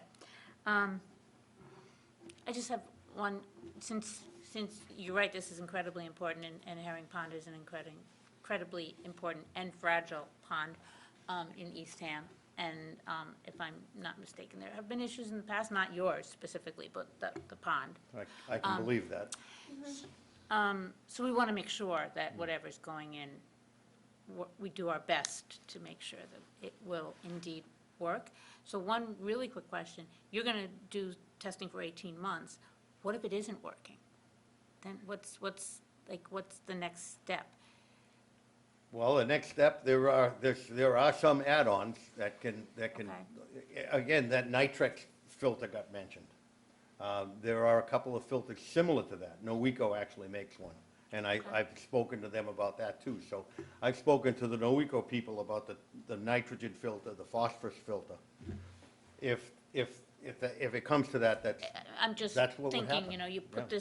this system in, which is great, Right. and people want Right. everything to work, but what if it's not? We have to Right. consider the health of the pond. And here you had George ahead of me saying it didn't work. I know. Sometimes things don't I- work, I- there's I only one know. way to learn, Yeah. that's Can I ask okay. May I? Yeah. So most of the projects that come up here, they have like an architect, engineer, and it's all in one. Are you like, I mean, do they have where is it, the building part of this Well, the project? building has been up. I mean, the building is installed, the building is The built. building is built? Yes, yeah, the building is built. Building It's been, has been built for many years. Many years. Just not It's been- occupied. it's unfinished, Vacant. It's unfinished, vacant. unfinished and vacant. But the building shell, the building is up and weather-tight. So they got in touch with you because because of your specialty and, Well, apparently we know some mutual people in Pembroke. And the Pembroke health agent called me and asked me if I would be interested in working in Eastham. And I said, why not? So I thought, well, I'll come down to the Cape and introduce myself to you folks and see what we can do. We'll see what we can do here. So due to the existing system that's there now was conforming to that time. and Yeah. for the use of the property as it was proposed at that time. Now we've improved our regs. It was gonna be triggered for IAA because of the proximity to the pond.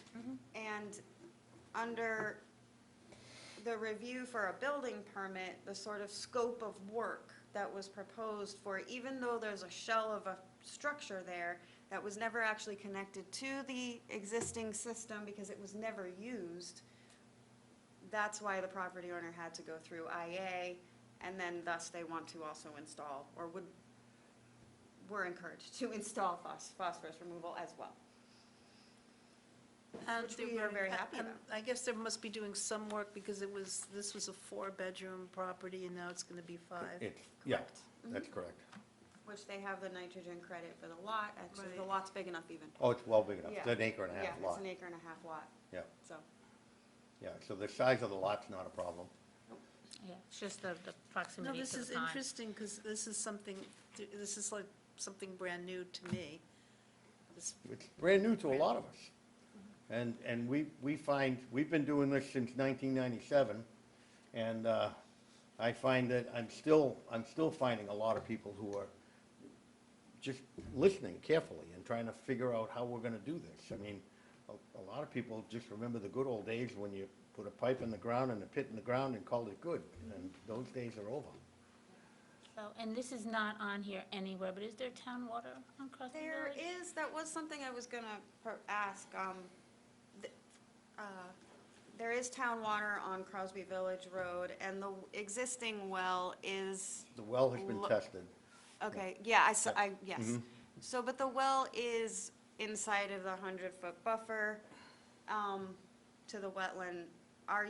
Is there no plan at all to connect to town water? Not at the present time. It's a long run. That driveway is It is. something yeah, around yeah. 300, It is a 300 or very 400 long feet long. So there's no plan, immediate plan to connect to town water. I mean, myself, I would recommend maybe an annual test on the well. That's easy enough to do. I mean, we're gonna be there anyway and taking water samples to the lab, so, I mean, that's just something that, you know, for everybody's idea, that could be done. So are you gonna be monitoring it, for the life of the system, or? That is my intention. That's your, okay. I intend to live to be more than 100 years old. George and I go back a long way, by the way. George and I have known each other for a lot of years, and it was good to see Do you him. have questions? I want to make sure. Clay? No. Back to Susan. And have you gone to Conservation Commission yet? I have not. All the work we want to do is outside the outside. 100-foot buffer. The original notice of intent was installing the well, installing the foundation, the grading that got done, and all of that work was inside the 100-foot buffer. And everything, we're gonna work to the existing septic tank, so we're not gonna be inside the buffer. So I'm not sure. I mean, I'd be glad to contact the conservation and see if they have concern with this. I have no problem with that. But I don't think we have to, I just did. I don't know. Yeah, I just did a request for determination in Plymouth for something just like this, where we were, the tank had to be put inside the buffer. And that's all it was there was no grading, there's no dredging or filling or anything, so. The elevation work inside the 100-foot buffer has all been done.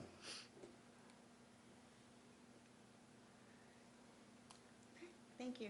I had a lot of questions. Thank you. You have a lot of questions? I had a lot of questions. Thank Oh, you. they've been answered. All right, so, I guess, going back, yes, I know what the odd-shaped property, yeah. It has They used to a call them pork chop panhandle. lots. Yeah. Yeah, so I can appreciate the distance. That was really my only, my only two concerns were water, and since there is water on the road, which might be a good idea, but also, given the proximity to the pond and the health of the pond, we want to make sure that whatever we put in works, and if it doesn't work, we know quickly and fix Right. it.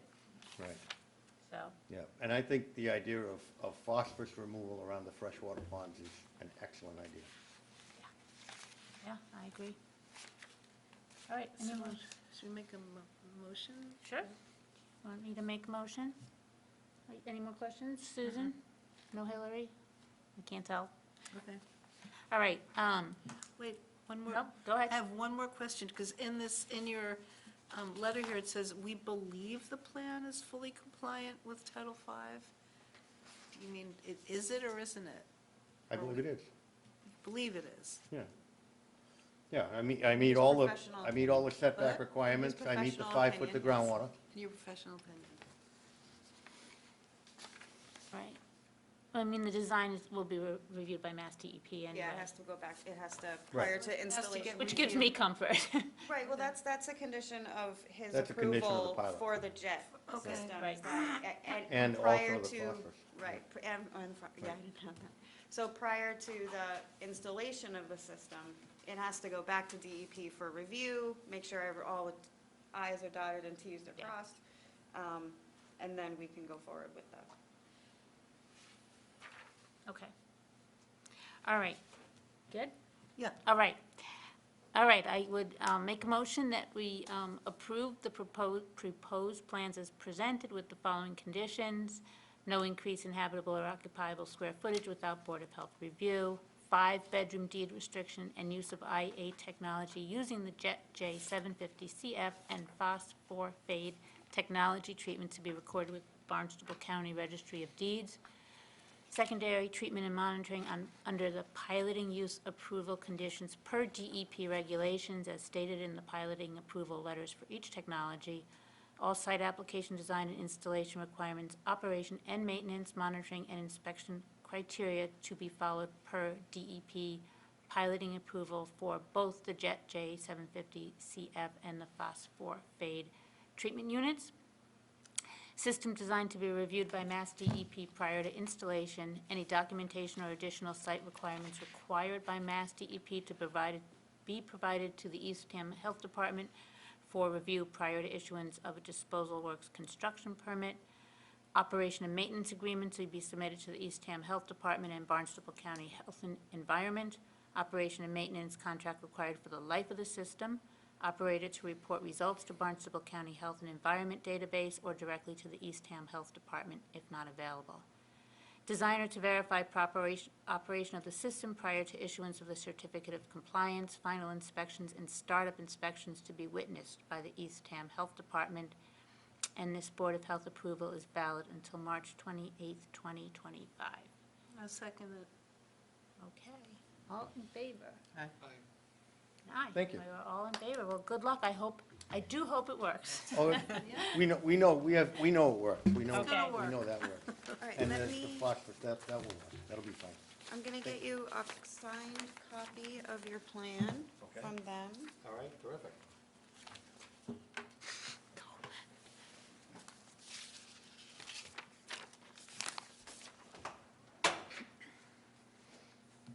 Sign both of these. We'll start this one here.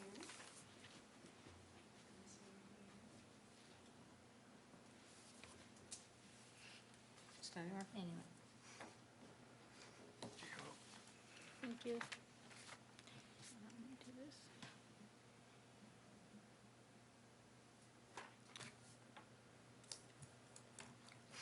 Then I'll take the pen back. Thank you.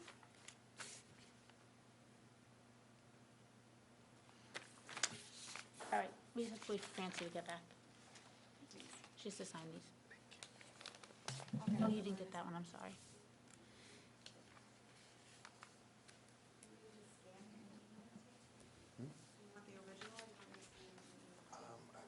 I'd love to have the original. All right, just wait. Francie will be back in a moment. Okay.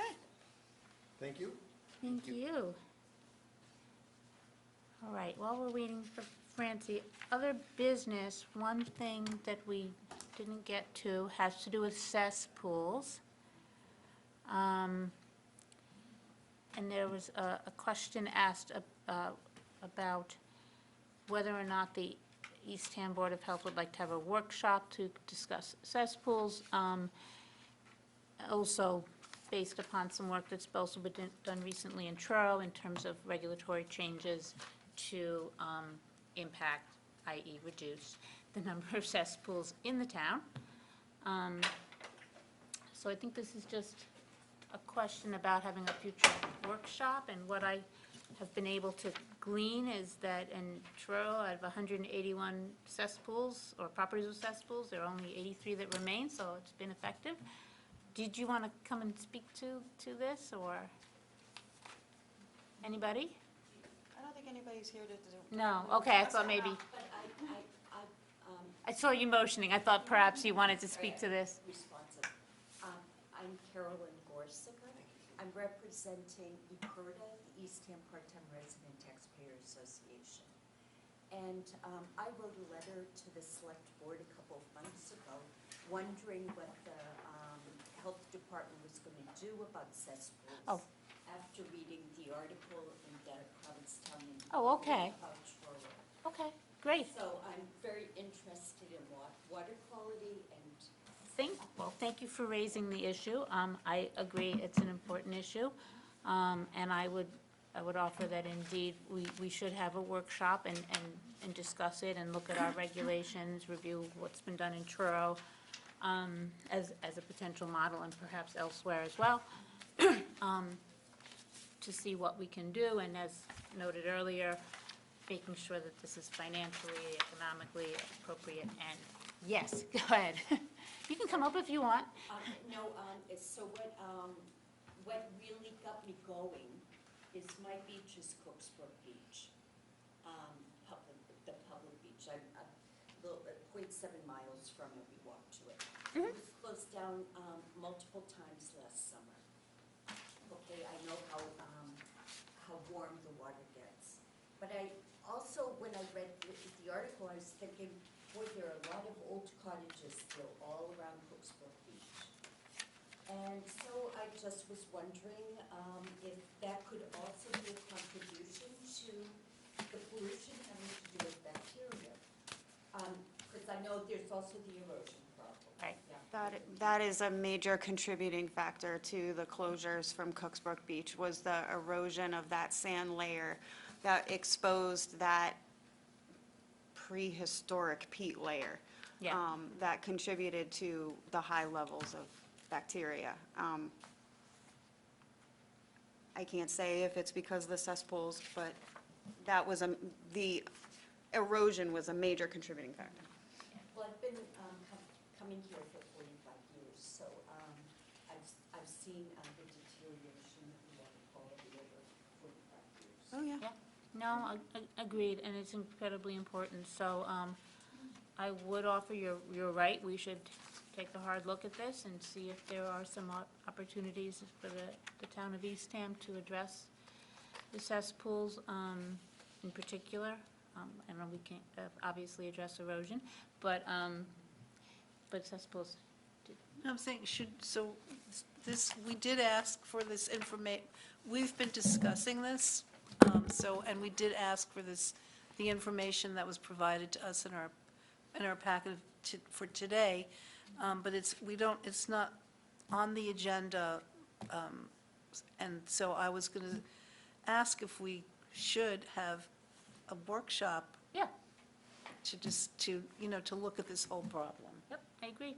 We should schedule a workshop to do that and look at, and try and gather as much information as we possibly can. I agree, so we just need to when can we do schedule it? that, yeah. Did you want everyone to send me an email on when they might be available in like April or May to sort of start a conversation about what actions you want and, with the information that you have now, to give some consideration and thought to it? I think that's a good first step, and we may need a second meeting. Exactly. Yeah, this doesn't happen overnight. Right, to review things and invite other parties and people, Exactly. knowledgeable Mhm. entities Yeah. too, so. So I think we should, if we can agree that we send Susan Did you want me to look availability. at prior to a Board of Health meeting or like the week or 2 weeks So before a schedule. You're not available in April, you said. Right, I won't be Okay. here. April. So I could look at Can we dates do- prior to, like, are you not available that week of April That week, I won't be here. so do you want to have a regular workshop meeting, like the week before the meeting for April? Or have a meeting in May before before your regular meeting at like 2 o'clock, have a workshop? So on, wait, Should we meet? when are you not here? I'm sorry, that's the part I lost. I'm not going to be here for the April meeting, so I'm going to be gone. It is, Must be the 25th. 25th. So we could either pend it to the May meeting, or if we don't want to wait that long, I don't think we should wait that long. yeah. I mean, so, I mean, well, I'm only available on Mondays and Tuesdays. That's me. Well, Tuesday the 16th? I'm not, no, I thought you said you're only available Monday and Tuesday. except for the week when there's a board, the 6th. I'm actually working that day. Okay, why don't you look at your calendar Yeah, and send it to Susan when you're free? The 9th? No, just go, you don't have to do it right now. so if everybody could get Yeah. to me what their availability is for the month of April, And the prior month to of the Board May. of Health meeting, and into May if you would like to, for Mondays and Tuesdays, how about that? Okay, And then This could be and then I'll look at the town schedule. And they could be virtual as well. It could, yeah. okay. Except the week that there's a board meeting on the Thursday, then I'm only available on Monday and Thursday. Monday and Thursday. Understood. So- Put it all in writing to me, and Okay. I'll Yeah. try and figure out a All good right. time and date. So thank you for raising this and for making sure that we pay attention, which is important. I appreciate it. So I'm sorry, did you say you were from the Aperta? Yes. Oh, so I mean, would you want to be apprised of, in any official capacity? It'll, Yes, we just, we're revamping our whole organization, and community outreach is a big item, and we're trying to be more active on boards, not just to participate, but to be able to keep our members updated of what's going on. So I'm very I'm a civil engineer by profession, but structural engineering, not environmental engineer. But I can I did have some classes in it a long time ago. So I'm very interested in the water quality, and then the beaches, because I started searching for, nobody's advocating for our bayside beaches. There's no big organization. So anyway, I'll work on something in that area. I don't know what I'm going to do yet. And then I was going through the CPA because they have the funds, so I'm just trying to figure out how to take care of our bayside beaches. But at the same time, you can't neglect the aquifer, and it all gets, and then the erosion, it's very complicated.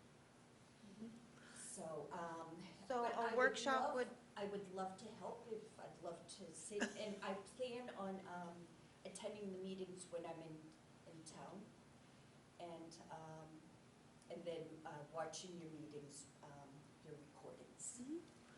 so a workshop would have to be posted just like a regular meeting, so that's how you would know that we Yeah. were talking about it, because the workshop agenda would be posted just like a regular meeting is. And you'd be open to the public? Yes. Yeah. Yes, yes, I think so. yeah. Yeah. It's really up to them, if they And I think it want should be public open. comment at Yeah, a I workshop. think absolutely. Correct. Please, yeah, please Full come. transparency. Yeah, please come. It's learning. Yeah, Because I'm for just all of trying to us. figure out Yeah. all this stuff. Yep. Okay. So let me be clear, you want us to let you know our availability Send me for any- which time period in the day and which days? Mondays and Tuesdays for the month of April. And what? For the month of April, Mondays Mondays and and Tuesdays for the month of Anytime April. during the Mondays and Tuesdays or this time? Anytime that you're, Anytime. that we'll try and put together who's available when. Yeah, and then I have to make sure there's a room available. Okay. Okay. All right. Thank you. Thank you. Thank you for coming. Thank you. All right. Is there other business? I know that Susan, I think you put together numbers of COVID cases I for did. us. Thank you. Which, I think, I'm also getting through the Department of Public Health and through the county, weekly updates on respiratory illnesses that I was wondering if you would like to start getting those on a weekly basis when I get them. I'll just forward them to you. Yeah. So it's Yeah. COVID, influenza, RSV, RSV, yes, all of those. those three. I was also wondering, based on the Narcan demonstration we had last time, is there any reliable statistics on the number of overdoses in our area? That I don't have information for, but I could try and find where I could get them. See what the status It can is of, be- thanks. Are we privy to, I don't I don't think, I don't don't know know. that those stats are kept or are public, unless available. it's at a hospital. The hospital The should be hospital would reporting have it. to the Dawn system, I think, Yeah.